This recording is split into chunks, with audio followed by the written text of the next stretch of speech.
최해병 특검법 얘기는 또 해볼 수밖에 없습니다. 김기한 해병대 사령관이 지난달에 사의를 표명했는데 국방부가 수용 불가다 이렇게 판단을 했다고 해요. 이런 경우가 좀 많습니까?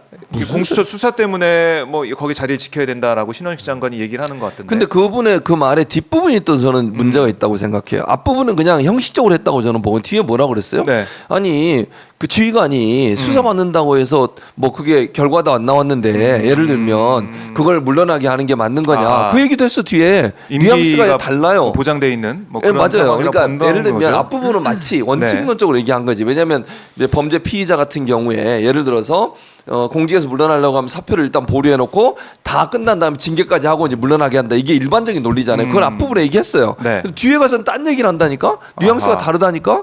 잘 보세요. 거기 박정우 기자님 뒤에 뭐라고 돼 있어요. 그러니까 네. 마치 그 지휘관이 뭐 아직 결과도 안 나왔는데 거기서 책임을 묻는 게 맞는 거냐 이런 얘기 하는데요. 보통 일반적으로 군 지휘관들은요. 지휘 0이 안 서요. 이러면 해병대 0이 서겠습니까? 사령관에 대해서 해병대원들이 어떤 생각을 하겠습니까? 저는요. 지금 해병대원들이 뭐 그 예비역들은 얘기하지만 현역들은 아직까지 말을 안 하고 있지만요. 대대장이나 이런 사람들 지금 처벌 대상에 있는 대대장들이 뭐라고 얘기해서 사단장이 지시한 거다. 지시 없이 어떻게 움직이냐 이런 얘기까지 나오고 있어요. 법정의 진술이. 그러면 해병대에 근무하는 해병대원들은요. 사령관에 대해서 0은 그 사람은 사령관 인정하겠어요? 저는 안 할 거라고 생각합니다. 0이 서겠냐고. 오히려 군 기강 차원에서 당연하죠. 거다. 보통 일반적으로 다 군생활 하셨겠지만 군대는요. 무슨 사망 사건 나면 본인이 직접 연관이 있든 없든 다 직위해제해요. 최고 그러니까 지휘 책임을 묻는다고 하는 거잖아요. 지휘 책임. 군대처럼 일반 조직하고 달리 군대는 0이 서야 되고 지휘 체계가 명확한 곳이잖아요. 그래서 사단장이 지휘 명령이 저 밑에 있는 말단에 있는 병사에까지 그대로 전달되는 거예요. 근데 그 사람에 대한 0이 안 서는 상황이 된다고 하면 어떻게 지휘를 할 수 있겠어요? 군대는 오합지졸이 돼요. 그러면. 그러니까 당연히 사의를 수용해야지. 네. 그게 맞고 그래야 군 내의 기강도 사기도 커지는 거예요. 사기가 막 땅에 떨어져 있어요. 지금 해병대가. 이렇게 우리 일을 지켜주지 못하는 지휘관을 어떻게 신뢰하고 그 사람이 지휘를 따라서 움직일 수 있겠습니까? 말은 안 하지만요. 내부에 엄청난 동요와 혼란이 있어요. 지금 해병대 안에. 그렇죠. 내부적으로. 네. 그런데 이 사람을 계속 유임을 시켜. 왜 그러겠어요? 나가면 또 딴 얘기 할까봐 나가서 고뇌가 있다 이런 얘기도 했다며 고뇌가 있다 이런 얘기를 했다는 거예요. 편지도 쓰고 편지도. 그런 사람이 만약 나가봐 고뇌를 다 얘기해버릴 수 있잖아. 이종섭 전 장관 왜 호주로 보내고 예를 들면 임종덕은 공천 줘서 그렇지 그렇게 왜 하겠냐고. 입막음 아니에요 입막음? 입막음 하고 있다. 또 특히 해병대 출신. 해병대 출신이 기분 이거 나쁘게 화나실만합니다. 화가 날 수밖에 없지. 해병대 조직 내에 있는 사람들이 다 화가 나 있어요. 말은 못 하고 있지만 현역이니까 말을 못 하잖아요. 예비역들은 얘기할 수 있지만 그렇죠. 사령관에서 어떤 생각이 들겠냐고. 저런 무능한 사람을 왜 계속 앉혀있는 이런 생각이 들 거예요. 그리고 자기 병사를 박정훈 대령의 마음이 저는 현역들의 마음이라고 생각해. 박정훈 대령이 왜 저렇게 끝까지 싸웁니까? 다른 이유 아니에요. 내가 사랑하는 부하가 억울하게 저렇게 죽어갔는데 거기에 대해서 진상 밝히겠다는데 그걸 못 밝게 막고 있어. 아니 그러면 상관 입장에서 얼마나 화가 나고 분노가 터지겠습니까? 그게 해병대 정신이에요. 그러면 해병대원들은 현역 있는 대원들은 사령관에 대한 신뢰는 이미 깨졌어요. 그 사람을 왜 거기 계속 앉혀놓고 있냐고 지금. 참 이걸 어떻게든 막으려는 모습들이 계속 곳곳에서 보여가지고 국민들 입장에서 너무 답답하고 안타까워할 것 같고 화가 날 것 같은데 내일 기자회견에서 윤 대통령 어떻게 얘기를 할까요? 한번 전망을 좀 해볼까요? 그 최수근 상병 특검에 대해서는 네. 저는 윤석열 대통령이 이거는 못 받으려고 할 것 같아요. 왜냐하면 다른 예를 들면 그 이채 양명주 중에 양명주 의혹은 김건희 여사 개인 거잖아요. 물론 뭐 양평고속도로는 뭐 대통령이 개입돼서 가능성을 아예 배제는 못하지만 네. 어쨌든 김건희 여사 일가의 문제니까 양명주와 최수근 상병 사건 좀 다르죠. 그래서 저는 최수근 상병 특검에 대해서는 윤 대통령은 이게 통과되면 자신이 수사를 직접 받게 되고 본인이 감옥을 갈 수밖에 없겠다라는 상당한 저는 두려움을 가질 것 같습니다. 그래서 저는 내일 그 기자회견에서도 어떻게든 저는 피해가거나 어떻게든 좀 회피하면서 막으려고 할 것 같아요. 그러니까 뭐 예를 들어 우리가 기대하는 것처럼 안타깝게 돌아가신 그 최해병에 대해서 뭐 위로를 한다거나 내지는 그분들을 위해서 진실을 밝히겠다거나 이런 의지는 전혀 안 나올 걸로 봅니다. 그냥 예를 들면 공수처에서 수사하고 있고 좀 미진한 면은 있더라도 수사 중간에 특검을 할 수는 없다라는 그 이상한 논리를 가지고서 또 국민들에게 좀 이렇게 뭐 설득을 하려고 할 것 같고 거기서 이제 기자가 바로 질문 들어가야죠. 그렇지. 아니 대통령님이 특검으로 계셨던 그 특검도 수사 중간에 들어온 특검인데 뭐가 다릅니까?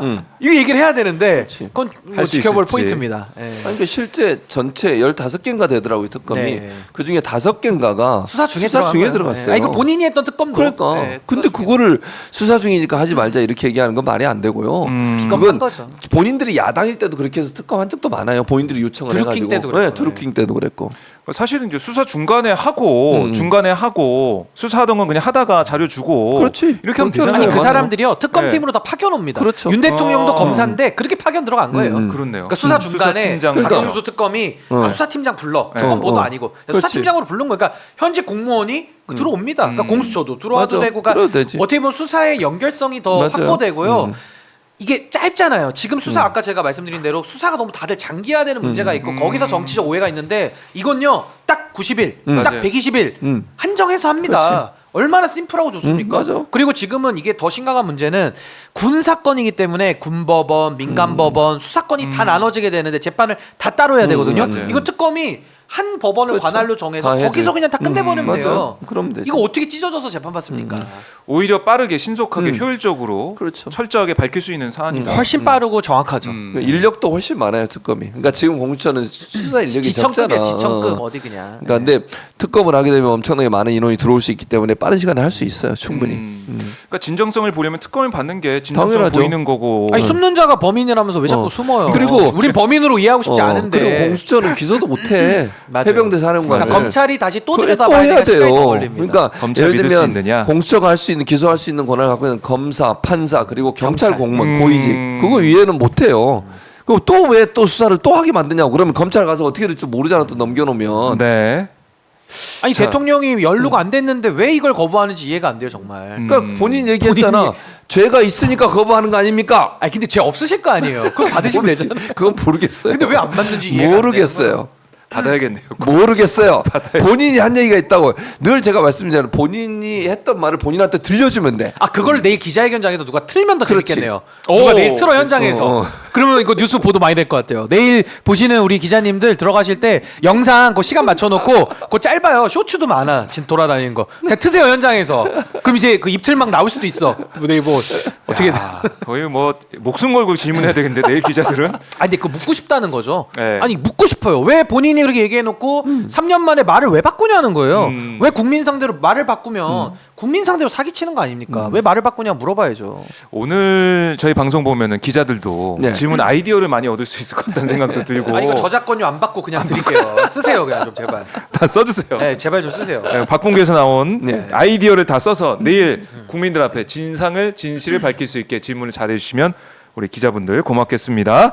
자 그리고 팜플렛 하나 제가 받았는데 팜플렛. 이게 뭔지 한번 뭡니까? 이게 뭐예요? 이게 정바세? 정바세? 예, 이거 신인규 변호사하고 관련이 있을 것 같은데 이게 그러니까. 뭡니까? 요렇게 아주 예쁘게 생긴 팜플렛을 제가 오늘 그냥 갖고 왔는데요. 네, 저희 이제 정당 바로 세우기로 제가 이제 돌아왔습니다. 그래서 민심동의 창준이는 어제부로 선관위에서 소멸 공고를 올려버리더라고요. 아, 정말입니다. 인터넷 들어가 보시면 뭐 소멸 신고가 이미 다 그 창준이가 끝났다고 어제 아주 박절하게 바로 올려버리더라고요. 창준이는 더 이상 못하는 거죠. 그러니까. 끝났습니다. 끝나고 어제 하고 싶어도 할 수가 없어요. 그래서 다시 만들어야 되는데 제가 뭐 창당을 지금 바로 할 여건은 안 되고 네. 해보니까 너무 힘듭니다. 우리나라 정당법이 너무나도 이렇게 기득권 친화적으로 돼 있어서 밖에서 뭘 만들어서 바꾼다는 게 너무 어렵다 보니까 제가 그 정당 바로 세우기라는 단체로 늘 네. 활동하고 있었는데 네. 여기서 하려는 일이 지금 국회가 정상적인 활동을 많이 못 하잖아요. 그러니까 우리가 대한국회를 좀 만들어서 좀 이렇게 우리나라의 문제들을 좀 풀어보자. 내지는 1인 1가구 1정당 가입운동 이런 걸 좀 저희가 벌려서 정치에 참여하는 입구를 여는 일에 저희가 좀 헌신해 보려고 합니다. 그러니까 우리가 관심을 가져야 정당도 제대로 역할을 하고 맞습니다. 제대로 일을 하니까요. 네. 교수님이 관심이 많으신 것 같은데 혹시 여기에? 영입을 예. 언제든지 열려 있습니다. 가시죠. 최지문 교수님 그 아래 써 있습니다. 예, 저 QR 코드 있으니까 가입해 주시면 예. 지금 뭐 나한테 왜 이래? 정당에서 나한테 기존 왜 이래? 정당에서 전화 올 때도 더 이상 없는 것 같고 제가 전화 좀 듣겠습니다. 전화하셔가지고 저희 고문으로 모셔가세요. 좀 한번 모시는 방안도 모셔가세요? 예, 좀 검토해 주시죠. 모셔가세요. 이거 보세요. 바로 전도하세요. 민주당이 잘 난리나. 맞을 것 같습니다. 아 여기는 민주당이든 국민의힘이든 상관없이 가입이 가능합니다. 예, 알겠습니다. 다 오셔도 이거 됩니다. 사단법입니까? 아 저희는 비영리 단체인데 비영리. 예, 다 이렇게 참여해 주셔가지고 어디에 등록하셨어요? 아 이건 등록이 아니라 안 해도 돼요? 그냥 설립만 아, 그래요? 합니다. 알겠습니다. 뭐 궁금한 거 따로 물어보세요. 여기서 물어보지 마시고요. NGO. 예, NGO. 자 이렇게 박봉규 긴급 편성 네. 현안에 대해서 분석을 해봤고요. 오늘 이렇게 마무리하고 내일은 저희가 박규로 박규 나를 맨날 배제하고 이런 식으로. 윤석열 대통령 기자회견 함께 보기로 돌아오도록 할 테니까 여러분 내일 많은 관심 가져주시고요. 최진봉 교수님은 내일 수업 때문에 네. 불참을 하게 되겠습니다. 학생들과 약속이 현약이로. 어쩔 수 없어요. 전적으로 전 대통령실의 책임이라고 봐요. 왜 목요일 날 합니까? 앞으로 대통령실 일정을 목요일에 잡을 것 같아요. 아니 최진봉 교수님 일정을 보고 그렇지. 잡으라고 하세요. 나의 수업 일정을 보고 해야 될 거 아니에요. 대통령실에서 좀 관심을 가져주시길 바라겠습니다. 자, 두 분 고생 많으셨고요. 박규로 내일 찾아뵙고 최진봉 교수님은 다음 주 수요일 예. 부처님 오신 날이더라고요. 다다음 주에 박봉규로 수요일 날 또 하네? 빨간 날이에요. 아니 그럼 아. 긴급 편성을 화요일 날 하든 목요일 날 하든 뭐 해야 될 거 아니에요. 편성을 긴급하게. 긴급한 이슈가 나올 수도 있으니까. 긴급한 이슈가 나오면 또 아니 뭐 이슈 없으면 만들면 되지. 내가 만들어줘? 이슈? 긴급 편성이라며 맨날 수요일 날 하지 말고. 좀 박봉규의 힘을 많이 모아주십시오. 알겠습니다. 저도 좀 일주일에 진지하게 두 번씩 박봉규를- 하고. 알겠습니다. 저희가 노력을 해보겠습니다. 예, 알겠습니다. 자, 두 분 고생 많으셨고요. 자, 다다음 주에 최진봉 교수님 뵙도록 다음 주에 할 수 있다는 내일 가능성. 우리 예. 신인 교사 가능성을 놔두라고. 네, 가능성은 살려두고. 예, 알겠습니다. 긴급 고생. 편성. 언제 긴급 편성 할지 모르니까 알림 설정 꼭 해주세요. 긴급 편성해서 날라갑니다. 알겠습니다. 예. 두 분 고생 많으셨습니다. 알겠습니다. 고맙습니다. 네, 감사합니다. 감사합니다.